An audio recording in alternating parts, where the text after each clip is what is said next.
Hello, welcome to sir. सबसे पहले हमारा आज का पीएनएल देखते हैं। तो आज के दिन मुझे लगभग यहाँ पे देखोगे तो आप 4800 रुपये का प्रॉफिट हुआ है। पुट साइड में मुझे लगभग 7000 रुपये का प्रॉफिट हुआ।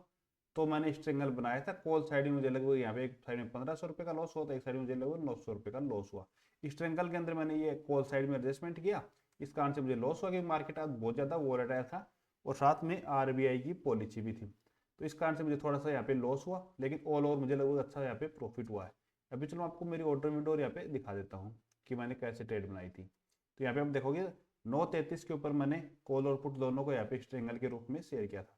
उसके बाद में मैंने एक बार मार्केट जब अपसाइड में निकल रहा था तो मैंने यहाँ पे कॉल को एग्जिट किया, फिर वापस से मैंने यहाँ पे पुट को भी एग्जिट किया, फिर वापस से मैंने कॉल और पुट दोनों को ऐड किया और यहाँ पे वापस से दोनों को एग्जिट कर दिया। क्योंकि कब डिके आता है और कैसे हमें ट्रेड बनाना है, वही बात सेलिंग के अंदर मायने रखती है।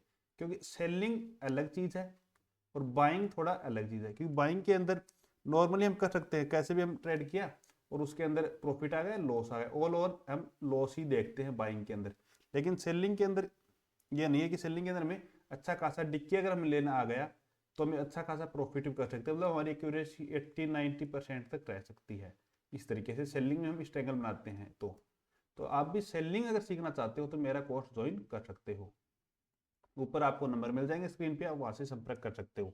अभी चलो हम देखते हैं कि मंडे के दिन कैसे काम कर सकते हैं और साथ में हम देखेंगे वीकली एनालिस्ट भी कि वीकली के हिसाब से हम कैसे ट्रेड कर सकते हैं। तो अगर यहाँ पे देखेंगे तो पहले देखो वीकली का हमारा चार्ट है। तो वीकली के हिसाब से हम देखेंगे तो यहाँ पे आप देखोगे दो ग्रीन कैंडल बनी, उसके बाद शार्पली सेलिंग यहाँ पे आई है। उससे पहले यहाँ पे भी दो कैंडल ग्रीन बनी है, शार्पली सेलिंग आई है। अभी वापस से ये दो ग्रीन कैंडल बनी, तो ये अगर पैटर्न वापस से दोहराएगा तो यहाँ पे बड़ी सी रेड कैंडल बनने के चांसेस हैं। दूसरा, तो इस लेवल से ऊपर निकल जाएगा वीकली के हिसाब से, तो फिर हमारा ये रहेगा कि market all over bullish trend में आ चुका है। फिर ये जो सेलिंग आई थी इससे मार्केट अब वापस रिवर्स हो चुका। जब तक इसको ब्रेक नहीं कर देता इस वीक के अंदर 24,200 को, 24,200 से ऊपर नहीं निकलता है, तब तक हम बड़े बुलिश नहीं है मार्केट के अंदर। तो दूसरा, अगर इस वीक के लो को ब्रेक करेगा तो फिर हम सेलिंग साइड के लिए बड़ी क्वांटिटी भी ट्रेड कर सकते हैं। तो ये तो हमारा रहेगा बड़े टाइम फ्रेम के हिसाब से ट्रेड का प्लान। अब हम देखते हैं कि 5 मिनट के चार्ट के ऊपर चल के कि हम मंडे के दिन काम कैसे कर सकते हैं। क्योंकि ये तो हमारा वीकली का एनालिसिस, तो वीकली के हिसाब से हमें ट्रेड करना मुश्किल हो जाता है। क्योंकि एक दिन में ट्रेड करना तो हमें देखना पड़ेगा वीकली के डेली के हिसाब से। तो हम 5 मिनट का चार्ट यहाँ पे कर लेते हैं।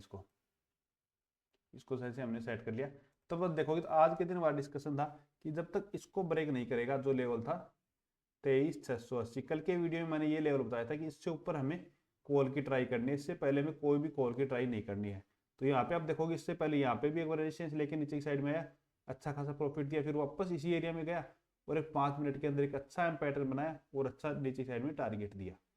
तो आप एक पैटर्न के ऊपर ट्रेड करते हो तो कोई दिक्कत नहीं है, हमेशा प्रॉफिट होगा। कि चाहे आपने एम पैटर्न पकड़ लिया तो एम के ऊपर अच्छा प्रॉफिट होगा आपको, या फिर आपने रेजिस्टेंस देखना स्टार्ट कर दिया तो रेजिस्टेंस के ऊपर ट्रेड लोगे तो रेजिस्टेंस के ऊपर प्रॉफिट होगा। लेकिन आपको एक सेटअप पकड़ के उसके ऊपर ट्रेड करना पड़ेगा। आपको ये नहीं कि कभी मैंने एम पैटर्न देख लिया, कभी मैंने रेजिस्टेंस देख लिया, कभी मैंने बॉलिंजर बैंड लगा लिया, कभी मैंने आरएसआई लगा लिया, कभी मैंने हैमर देख लिया। तो ऐसा नहीं करें कभी भी।